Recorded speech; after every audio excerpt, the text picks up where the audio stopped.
Qui n'a jamais traversé le labyrinthe émotionnel à la recherche de cette connexion parfaite qui nous fait sentir complet, comme si le monde entier s'arrêtait juste pour nous? L'espoir et la déception nous emportent comme des vagues sur les plages de nos vies, tandis que la désillusion nous fait nous demander si nous poursuivons quelque chose d'inaccessible. Aujourd'hui, je veux partager une histoire différente, une nouvelle perspective sur l'amour qui ne se trouve pas sur les écrans de nos téléphones ou dans l'attente de messages, mais en nous-mêmes, prête à être découverte.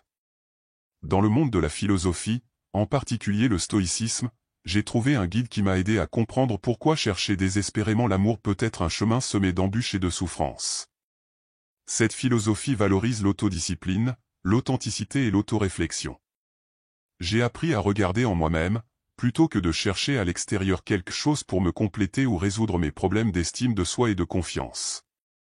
C'est cette perspective que je veux partager avec vous aujourd'hui. Il est naturel de désirer l'amour et de se sentir aimé dans nos vies, mais nous tombons souvent dans l'illusion que l'amour est la solution magique à tous nos problèmes. Nous nous convainquons que trouver quelqu'un de spécial nous apportera le bonheur, nous libérera de nos soucis et nous donnera la paix que nous recherchons tant. Nous croyons que l'amour est la clé qui ouvrira les portes d'une vie épanouie, comme dictée par les normes sociales. Nous sommes constamment sous la pression sociale d'avoir quelqu'un de spécial dans nos vies. Nous le voyons dans les amitiés, à la télévision, sur les réseaux sociaux, où les gens postent des photos heureuses de couple. Mais la réalité est que, même dans les relations amoureuses, les défis et les luttes continuent. Des attentes idéalisées peuvent conduire à la déception et au désenchantement. Nous pouvons nous retrouver à chercher l'amour même lorsque nous sommes déjà en couple. Les stoïciens nous enseignent que ce n'est pas la réalité qui nous perturbe, mais nos opinions et attentes sur la réalité. L'illusion de l'amour comme solution à nos problèmes nous fait croire qu'une autre personne peut être responsable de notre bonheur. Mais, comme Épictète l'a sagement dit, ne cherchez pas à ce que les événements se produisent comme vous le souhaitez, mais souhaitez qu'ils se produisent comme ils se produisent, et vous serez heureux. La véritable sagesse stoïque nous rappelle que l'amour est un composant précieux de nos vies, mais pas la réponse à tous nos dilemmes ou conflits. Le bonheur durable vient de l'autodiscipline, de l'authenticité sincère et de l'autoréflexion. Ne tombez pas dans l'illusion que l'amour est la solution, au lieu de cela, cherchez votre développement personnel, votre force émotionnelle et votre paix intérieure. Presque tous nous avons déjà expérimenté cela, nous sommes dans un moment apparemment important de nos vies, mais notre esprit est piégé dans le passé ou préoccupé par l'avenir. Pendant que nous travaillons, nous rêvons du prochain week-end ou de notre temps libre. Lors d'un rendez-vous, notre esprit vagabonde vers des notifications de téléphone ou des expériences passées. Cette fuite constante de la réalité est un piège qui nous empêche de vivre pleinement le présent. Le stoïcisme nous enseigne que l'un des trésors les plus précieux que nous possédons dans nos vies est le moment présent. Pratiquer vivre dans le présent, c'est comme retourner à l'ici et maintenant, en focalisant notre attention là où la vie se déroule réellement. Comme dit le proverbe, le passé n'existe plus, l'avenir est incertain, le présent est un cadeau. Cette phrase souligne l'importance du présent. Nous ne pouvons pas changer le passé, et l'avenir est incertain, mais le présent, l'ici et maintenant, est là où nous avons le pouvoir d'agir et de prendre des décisions. C'est là que nous pouvons expérimenter la vie de manière pleine et authentique. Lorsque nous vivons dans le présent, nous expérimentons la vie de manière plus riche et plus profonde. La nourriture a meilleur goût, le rire est plus sincère et les moments deviennent précieux. Pratiquer la présence nous permet de savourer chaque moment de nos vies, même les petits plaisirs. D'un autre côté, lorsque notre esprit vagabonde, nous perdons ces moments précieux. L'anxiété concernant l'avenir ou la rumination sur le passé nous vole la joie du présent. Le présent est là où nous trouvons la paix et la sérénité. L'importance de vivre dans le présent est évidente dans nos relations, surtout dans la recherche d'un amour authentique. Comment pouvons-nous construire des connexions significatives si nos esprits sont ailleurs? Du point de vue masculin, vivre dans le présent signifie être fort face aux événements quotidiens de votre vie et être authentique dans chaque interaction que vous avez. Il ne s'agit pas de jouer un rôle, mais d'être réel et sincère dans vos relations. En résumé, l'importance de vivre dans le présent est indéniable. En poursuivant votre quête de l'amour, rappelez-vous que le bonheur ne se trouve pas dans le passé ou dans l'avenir, mais dans la richesse de l'instant présent. Vous êtes-vous déjà senti pris dans une dynamique répétitive dans vos relations? Pourquoi ne puis-je pas trouver l'amour? Pourquoi ma relation a-t-elle pris fin alors que j'ai tout fait correctement? Dans ce voyage de découverte de soi, j'ai réalisé que, souvent, nos expériences répétitives en amour et en relation peuvent être liées à des schémas et croyances profondément enracinés dans notre psyché. Découvrir ces schémas est la première étape pour nous libérer des chaînes qui nous empêchent de trouver et d'expérimenter le véritable amour. La psychologie moderne nous dit que nos premières expériences, surtout pendant l'enfance, façonnent nos attentes et comportements dans les relations. Si vous avez grandi avec des modèles de relations dysfonctionnelles ou avez vécu des blessures émotionnelles, il est probable que vous ayez développé des schémas inconscients qui affectent la façon dont vous vous reliez en tant qu'adulte. Vous pouvez vous retrouver à répéter les mêmes erreurs, à choisir des partenaires similaires ou à saboter consciemment des relations saines. Les schémas en amour peuvent être complexes et difficiles à identifier par soi-même. Ils peuvent se manifester de différentes manières, peur de l'engagement, peur de l'abandon, besoin constant d'approbation, entre autres. La clé pour briser ces schémas est la conscience de soi. Avant de continuer, si vous êtes arrivé à cette partie de la vidéo, c'est que vous aimez notre contenu. S'il vous plaît, aidez notre chaîne en vous abonnant, en aimant la vidéo et en la partageant. Continuons. Réfléchissez à vos expériences passées et actuelles en amour. Y a-t-il un thème commun? Vous trouvez-vous dans des situations similaires à plusieurs reprises? La prochaine étape consiste à remettre en question ces croyances enracinées. Sont-elles valables dans votre vie actuelle? Vous aident-elles ou vous nuisent-elles dans votre quête de l'amour? Souvent, ces croyances ont été formées dans des situations très différentes et ne sont plus pertinentes. En les remettant en question, vous pouvez commencer à changer votre perspective et vous ouvrir à de nouvelles possibilités en amour. Se libérer des schémas implique également d'assumer la responsabilité de vos choix et actions. Vous n'êtes pas une victime des circonstances passées, mais un être capable de grandir et de changer. Apprenez de vos expériences, mais ne laissez pas celles-ci vous définir. Trouver le véritable amour nécessite du courage et de l'authenticité. En vous libérant des schémas destructeurs, vous vous ouvrez à la possibilité de construire des connexions plus saines et significatives. Ne vous limitez pas à chercher l'amour à l'extérieur, commencez par explorer et vous libérer. La quête de l'amour n'est pas seulement de trouver une autre personne, mais aussi de se trouver soi-même dans le processus. L'amour de soi est un concept souvent mal compris ou négligé dans la recherche de relations significatives. Cependant, c'est la base sur laquelle les connexions saines et gratifiantes sont construites. Avant de chercher l'amour chez une autre personne, il est essentiel de cultiver un amour profond et authentique pour soi-même.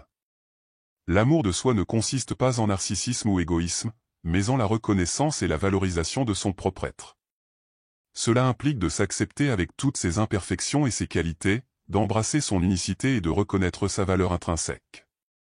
Lorsque vous cultivez l'amour de soi, vous ne cherchez pas une validation externe pour votre valeur.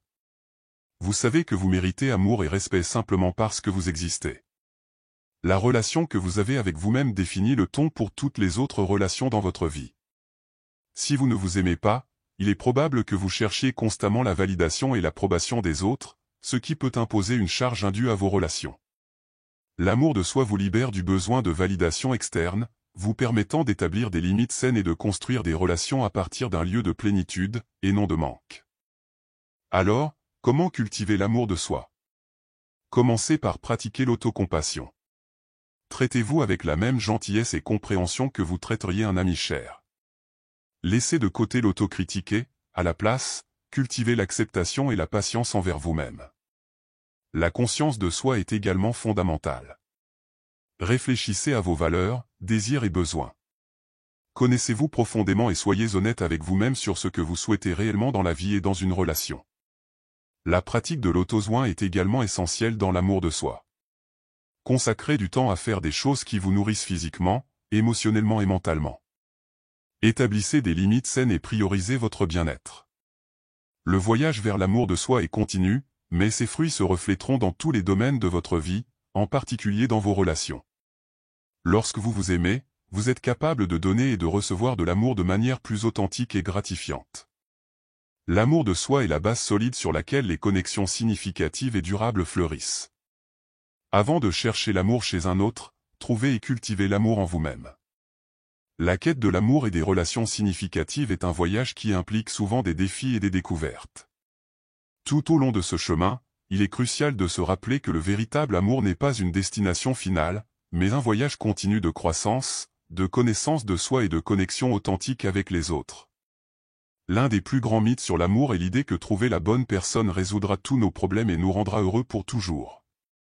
La réalité est que l'amour authentique n'est pas une solution magique, mais une collaboration active et engagée entre deux individus qui choisissent de partager leur vie. Le véritable amour implique une acceptation inconditionnelle, un respect mutuel et un soutien continu.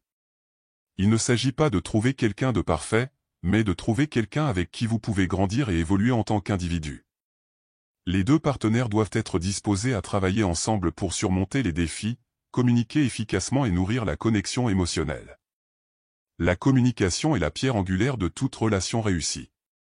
La capacité d'exprimer vos pensées et sentiments de manière ouverte et honnête, et d'écouter votre partenaire avec empathie, renforcera la base de votre connexion. La résolution constructive des conflits est également essentielle. Au lieu d'éviter les désaccords, considérez-les comme des opportunités pour mieux comprendre l'autre et renforcer votre lien. De plus, il est important de maintenir votre propre identité et de favoriser la croissance personnelle au sein de la relation. Le véritable amour n'implique pas de se perdre dans la relation, mais de se compléter tout en suivant chacun son propre chemin de découverte de soi. Dans votre quête de l'amour, gardez patience et authenticité. La recherche désespérée de l'amour peut devenir un cycle de déception, mais les stoïciens nous rappellent que poursuivre l'amour désespérément peut conduire à des attentes irréalistes. Au lieu de tenter de plaire à tout le monde, ils nous encouragent à nous concentrer sur nos actions, à être la meilleure version de nous-mêmes et à construire des relations basées sur la sincérité et le respect mutuel. Ne vous contentez pas de moins que ce que vous méritez. Il ne s'agit pas seulement de trouver un partenaire compatible, mais de cultiver des vertus, de la sagesse et une connexion qui transcende le conventionnel. Dans le labyrinthe des relations, les stoïciens nous rappellent l'importance de maintenir notre identité et de favoriser la croissance personnelle. Le véritable amour n'implique pas de se perdre, mais de se compléter tout en suivant nos propres chemins de découverte de soi. Alors que vous embarquez dans ce voyage de l'amour, la patience et l'authenticité sont des alliés précieux. La recherche désespérée de l'amour peut se transformer en un cycle de déception, mais les stoïciens nous chuchotent que poursuivre l'amour implacablement peut conduire à des attentes irréalistes. Au lieu de tenter de plaire à tout le monde, ils nous encouragent à nous concentrer sur nos actions, à être la meilleure version de nous-mêmes et à construire des relations basées sur la sincérité et le respect mutuel. Ne vous contentez pas de moins que ce que vous méritez. De plus, la philosophie stoïque nous enseigne que le véritable amour est plus qu'une simple passion. C'est un choix conscient de s'engager dans des valeurs et des principes éthiques partagés. Ce n'est pas une dépendance exclusive à l'autre pour le bonheur, mais une quête de plénitude en nous-mêmes, cultivant l'autosuffisance. Sur ce chemin, nous acceptons les vicissitudes inévitables des relations humaines. Nous reconnaissons que chaque personne est responsable de ses propres émotions et actions, et que la compréhension mutuelle et la compassion sont les fondements de relations solides et durables. La philosophie stoïque nous invite à nous libérer de la nécessité de chercher l'amour par l'approbation externe, trouvant une paix intérieure qui nous permet d'apprécier les relations dans leur contexte plus large. Découvrez la clé pour trouver un amour authentique et significatif qui fleurit de l'intérieur et n'est pas désespérément recherché à l'extérieur. Dans le monde d'aujourd'hui, où il est courant de voir des gens essayer de s'adapter à des rôles préétablis par la société, l'authenticité devient un phare de lumière. En nous libérant du masque social et en embrassant notre véritable essence, nous trouvons la véritable liberté. Si ce contenu a ajouté de la valeur à votre vie, abonnez-vous à notre chaîne, donnez un like et partagez cette vidéo. Votre participation est essentielle pour que nous puissions continuer à apporter plus de contenu de qualité. N'oubliez pas de continuer à grandir, à apprendre et à vous efforcer de devenir la meilleure version de vous-même. Ceci est l'acceptation stoïque.